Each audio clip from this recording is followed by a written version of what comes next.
Hello students, Gurumantra mains answer writing class में सबका स्वागत है। आज लंबे समय के बाद एक बार फिर से मेंस आंसर राइटिंग की क्लास चल रही है। बीच में ये ब्रेक हो गई थी कुछ कारणों से और आज फिर से स्टार्ट हो रही है। और आज हम लोग फिर अपने एक नए कॉपी का विश्लेषण करेंगे। और ये जो कॉपी है, जो जिन्होंने इस कॉपी को लिखा है, जो पुराने छात्र हैं वो उनसे परिचित है। ये इनका नाम नीरज कुमार है। जिन्होंने ये कॉपी लिखे है इनका नाम नीरज कुमार है। और नीरज जी अभी जो है नीरज कुमार है। और नीरज जी बीपीएससी 67 के एग्ज़ाम में, जो बीपीएससी 67 के एग्ज़ाम में ये असिस्टेंट प्लान ऑफिसर बन चुके हैं। असिस्टेंट प्लान ऑफिसर बन चुके हैं। और कल ही जो है कल ही के तारीख में उन्हें ज्वाइनिंग लेटर भी मिला। इनके लिए उन्हें बहुत बहुत बधाई और भविष्य के लिए शुभकामनाएं। उन्हीं का ये कॉपी है। और ये कॉपी उन्होंने तब लिखे थे जब वो स्टूडेंट थे, जब वो हमारे यहाँ तैयारी कर रहे थे मेंस के लिए। और हम लोग इस कॉपी से समझने का कोशिश करेंगे कि सिविल सर्विस में आंसर राइटिंग के दौरान क्या गलती नहीं करना चाहिए, किन बातों पर ध्यान रखना चाहिए।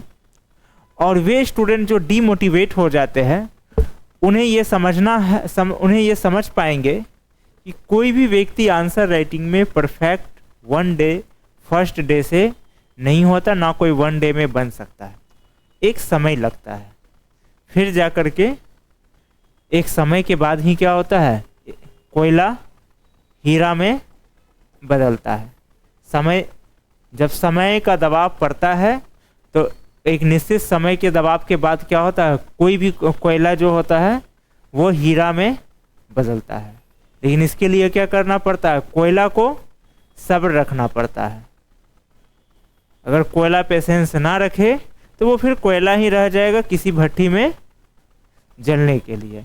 और वही कोयला जो पेशेंस रखा, समय का दबाव को सहा, वो क्या होता है, वही एक समय के बाद हीरा बनता है और ताजपोशी में उसको प्रयोग किया जाता है। तो आज हम लोग देखते हैं नीरज जी का कौन से क्वेश्चन का आंसर लिखे हैं। तो जो क्वेश्चन है वो हम लोग देखते हैं। क्वेश्चन क्या है, क्वेश्चन है ब्रिटिश भारत में बिहार में हुए कृषक आंदोलनों में स्वामी सहजानंद सरस्वती, जब कृषक आंदोलन की बात आती है तो स्वामी सहजानंद सरस्वती का नाम उसमें अग्रणी रहता है, फर्स्ट में ही रहता है। तो स्वामी सहजानंद सरस्वती के नेतृत्व का मूल्यांकन करते हुए किसान आंदोलन का विश्लेषण करें। ठीक है, ब्रिटिश भारत में बिहार में, यानी कि जब भारत ब्रिटिश शासन के अंतर्गत शासित हो रहा था तो उस समय बिहार में जो कृषक आंदोलन हुए उसके नेतृत्व का मूल्यांकन करते हुए, स्वामी सहजानंद सरस्वती के नेतृत्व का मूल्यांकन करते हुए किसान आंदोलन का विश्लेषण करना है। यानी कि आपको एक तरफ स्वामी सहजानंद सरस्वती के भी नेतृत्व का मूल्यांकन करना है, साथ में बिहार में जो किसान आंदोलन हुए हैं उसका विश्लेषण करना। कब का, ब्रिटिश भारत यानी 1947 से बिफोर, उससे पहले। देखते हैं हम लोग नीरज जी क्या आंसर लिखे हैं। बिहार प्राचीन काल से ही एक कृषि प्रधान राज्य रहा है। सही है, इसलिए यहाँ किसान आंदोलन की एक सशक्त परंपरा रही है। इसी कड़ी में जब ईस्ट इंडिया कंपनी द्वारा शोषणकारी प्रवृत्ति अपनाते हुए जमींदारी व्यवस्था लागू की गई, तब किसानों की आर्थिक व सामाजिक स्थिति और भी दयनीय होती चली गई। किसानों का यही असंतोष कालांतर में कई आंदोलनों का कारण बना, जिसमें महात्मा गांधी एवं स्वामी सहजानंद की भूमिका काफी महत्वपूर्ण रही। बिहार के प्रमुख किसान आंदोलन, भूमिका इसका बहुत सही है। इनका जो भूमिका है, कम शब्दों में बहुत अच्छी बात कह दिया। अब ये क्वेश्चन के इस वाले पार्ट में आ गए हैं, किसान आंदोलन। देखते इसमें क्या किए हैं। पेडोल आंदोलन, चंपारण आंदोलन, पेडोल आंदोलन, चंपारण, दरभंगा किसान आंदोलन, बकास्त आंदोलन। यहाँ पर मिस क्या है, पहले भी बताया है, ऐसे क्वेश्चन में क्या करना चाहिए, मैप लगा देना चाहिए। यहाँ पर जैसे वो बिहार का मैप लगा देते, और बेटर तो ये होता बिहार के मैप से ही आप इन आंदोलन का जैसे मैप बनाते फिर जहाँ दरभंगा है तो वहाँ से ऐसे इंडिकेट करके दरभंगा, जहाँ पर ये आंदोलन हुआ वहाँ से इंडिकेट करके चल गए यहाँ पे, या नहीं तो कम से कम बिहार का सिंपल मैप भी बना देते तो अट्रैक्टिव होता। ज़रूरी नहीं है, लेकिन अगर आप से मैप बनाने में सक्षम है तो बना दे तो ज़्यादा बेहतर है। अब चलते हैं इसमें देखते हैं।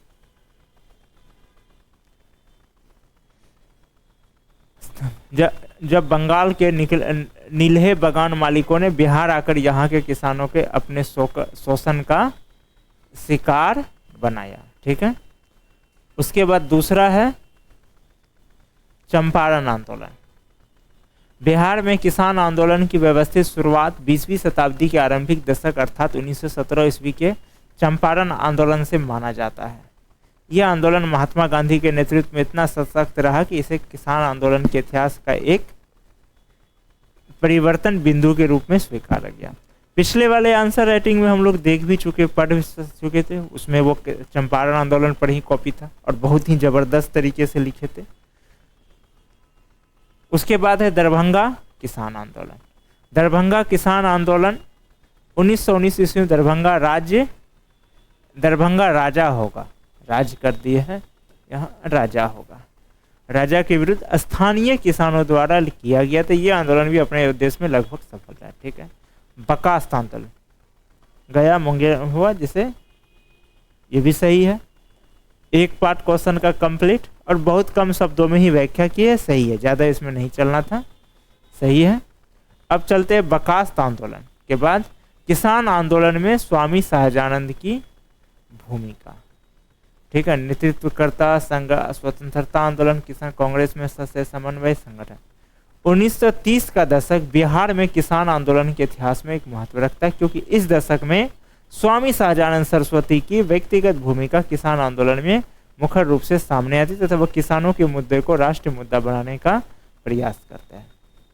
वस्तुतः 4 मार्च 1928 ईस्वी को पटना के भेटा में स्वामी सहजानंद सरस्वती ने पश्चिमी पटना किसान सभा की स्थापना किसानों के समस्या को उजागर करने एवं संबंधित उपाय के लिए किया।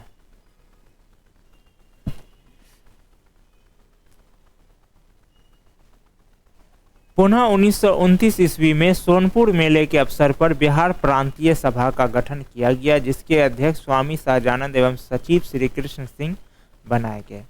इस सभा में ने किसानों की समस्या के समाधान के लिए सरकारी व गैर सरकारी सदस्यों को मिलाकर एक समिति के गठन की मांग की। साथ ही गया मुजफ्फरपुर में सम्मेलन कर किसानों को जागरूक किया गया। 1933 ईस्वी में किसान आंदोलन को तीव्रता प्रदान करने के लिए बिहार किसान सभा का गठन किया तथा इसी वर्ष स्वामी सहजानंद ने 117 सभाओं को संबोधित कर किसानों में नवीन चेतना जगाने की कोशिश की। बहुत सही जा रहे हैं आज, ये पहले की तुलना में हम लोग देख रहे हैं सुधार हो रहा है। यही चीज़ मैं समझाना चाह रहा हूँ कि वे स्टूडेंट जो डीमोटिवेट हो जाते हैं कि आंसर राइटिंग 1 डे का नहीं है।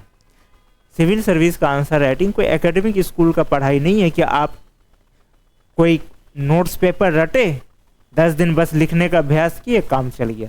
यहाँ रटना नहीं है, तो उसके लिए ज़रूरी है कि लगातार अभ्यास किया जाए और लगातार अभ्यास करेंगे तो सुधार होगा। अब जैसे हम लोग देख रहे हैं नीरज जी का फर्स्ट कॉपी जब हम लोग चेक कर रहे थे तो काफ़ी गलतियाँ निकल रही थी शब्दों में, भाषा शैली में, लेकिन जैसे जैसे आगे का कॉपी इसका हम लोग अध्ययन कर रहे हैं देख रहे वो गलतियाँ क्या हो रही है, कम होते जा रही है। यही है रेगुलर प्रैक्टिस का कमाल।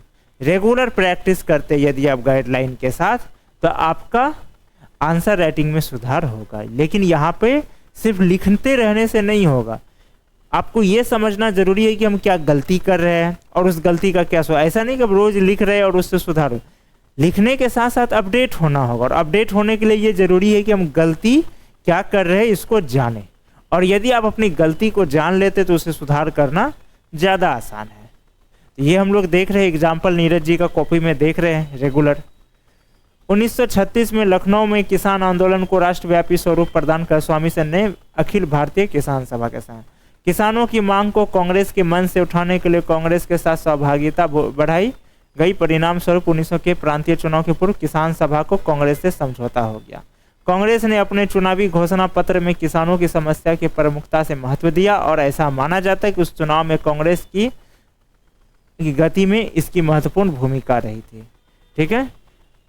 देखिए पीटी का भी फैक्ट्स कंप्लीट होता जा रहा है, इसलिए बार बार कहता हूं कि मेंस की यदि आप तैयारी करते हैं तो पीटी का उसमें आप अपने आप कंप्लीट होगा। देखिए इसमें आप कितना पीटी फैक्ट से निकल रहा है, पीटी फैक्ट भी आंसर राइटिंग में आपका अपने आप कंप्लीट हो जाएगा। इसलिए बार बार समझाता हूं कि जो स्टूडेंट रहते हैं ये इस चक्कर में कि पहले पीटी पढ़ेंगे, पीटी तैयारी हो जाएगा निकल जाएगा फिर मैं, तो मेंस और पीटी का पढ़ाई में कोई अंतर नहीं होता है। बस पीटी का एग्जाम होता है कि उसमें आपको एमसीक्यू बेस्ड पे तैयार होकर जाना है। मेंस के लिए आपको सब्जेक्टिव यानी लिखने का प्रैक्टिस होना चाहिए, व्याख्या करने का प्रैक्टिस होना चाहिए। बाकी और ऐसा नहीं है कि उसमें कुछ अलग बुक आता है या उसके लिए अलग सब्जेक्ट है। सिलेबस में थोड़ा बहुत हेरफेर हो सकता है कि मेंस में ऐसा कोई सब्जेक्ट है जो पीटी के सिलेबस में नहीं है, जो पीटी में कोई सब्जेक्ट होगा जो मेंस में नहीं, वो एक हाथ विषय एक दो विषय, बहुत ज़्यादा नहीं, लगभग कॉमन है। उसके बाद परंतु 1937 ईस्वी के चुनाव के पश्चात प्रांतीय सरकार द्वारा किसानों की समस्या की समाप्ति पर कोई नहीं दिया गया, जिससे स्वामी काफी आहत हुए। वो होगा एवं किसान आंदोलन से स्वयं का मोहभंग की स्थिति में उससे दूर होते चले गए। हालांकि किसान आंदोलन चलता रहा तथा जमींदारी प्रथा के उन्मूलन तक जारी रहा। निष्कर्षतः कुछ कमियों के बावजूद बिहार में हुए किसान आंदोलनों ने स्वतंत्रता संग्राम में अपनी